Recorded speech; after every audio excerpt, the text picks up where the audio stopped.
Receiver tandem has produced the most touchdowns over the last 3 seasons. Rex. See, I know Himbo.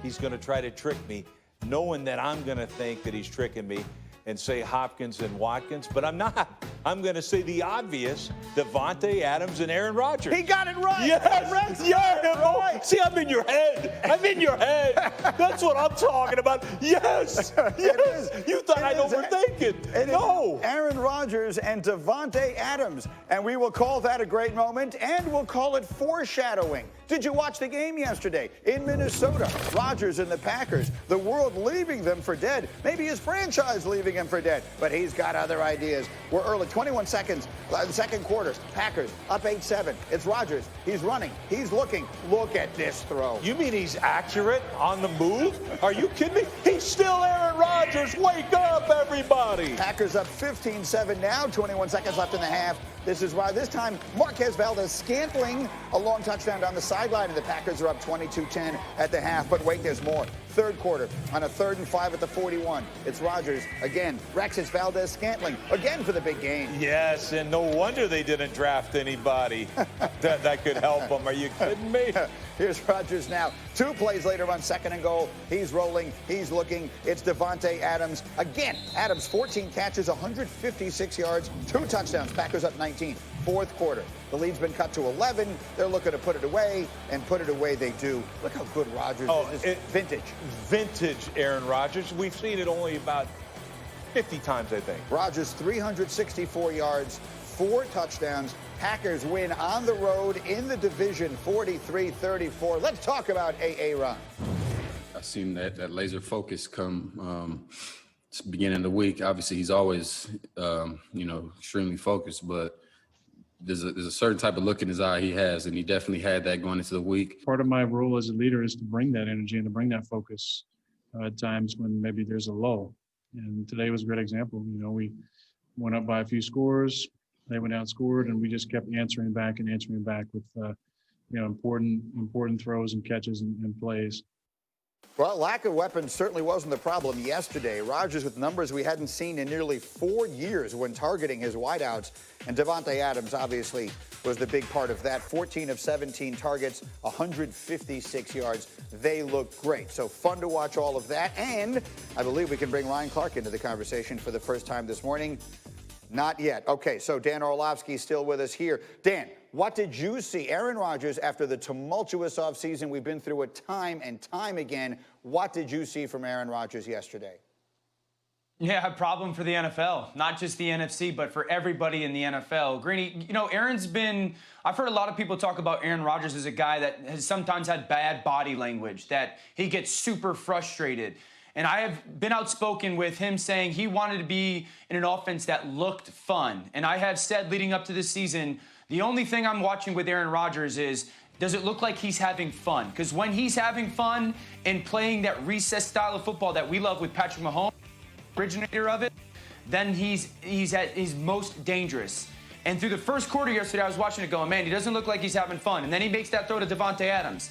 And then he makes that throw to Valdez-Scantling at the end of the first half. And then he makes another seam ball to Valdez-Scantling. I'm going, this guy looks like he's having fun. Like the ball is popping out of his hand, and he is super confident. And when he gets to that point where he knows when they break the huddle, I'm going to do whatever I want with the football because I'm that good, that's when Aaron Rodgers is one of the best players in the NFL. And if that's what we're going to get this season, we're in for a show. And the NFC and the NFL is in for a problem with the Packers. So, Rex, you said to me this morning, before we even started, you said to me, this performance actually frustrated you further as you watched it. Why is that? Yeah, absolutely, because this is still Aaron Rodgers.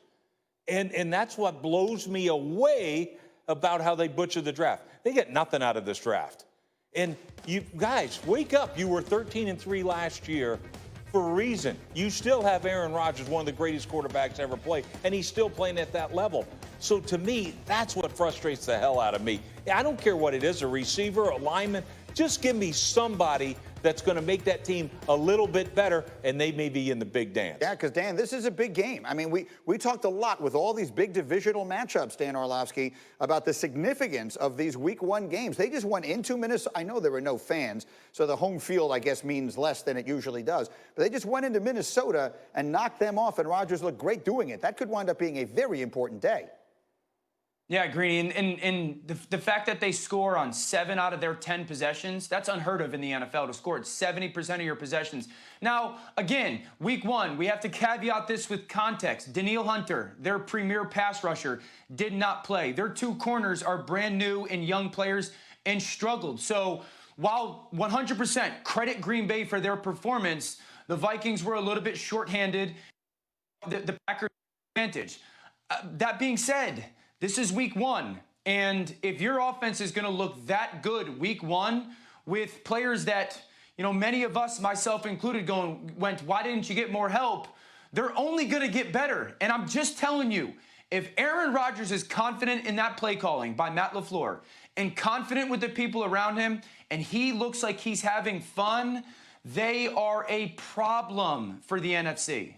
Yeah, I wonder if they could right now trade Jordan Love for a wide receiver. That would be an interesting question as they try and work their way through the rest of it. Meanwhile, he was brilliant yesterday, but there were plenty of great performances around the league. Scary to think Lamar Jackson could be better, but yesterday he was 9 of 10 on throws 10 yards down the field or more for 180 yards. Last year, he was under 50% on those, so he looked even better.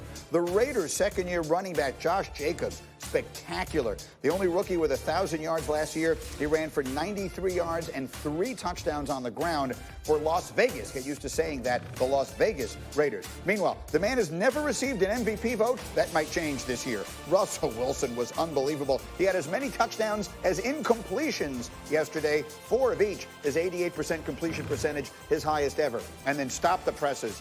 Kyler Murray is ridiculous.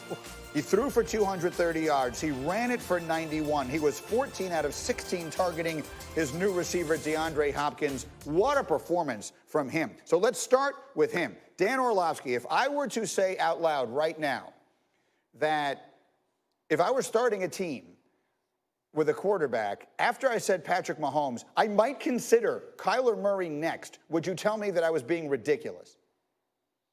You're not being ridiculous. I'm still going to take Lamar Jackson over him, but you're not being ridiculous. I'd say this, Greeny. Kyler Murray is already in the top 5 players, not quarterbacks, top 5 players in the NFL that defenses do not want to play against.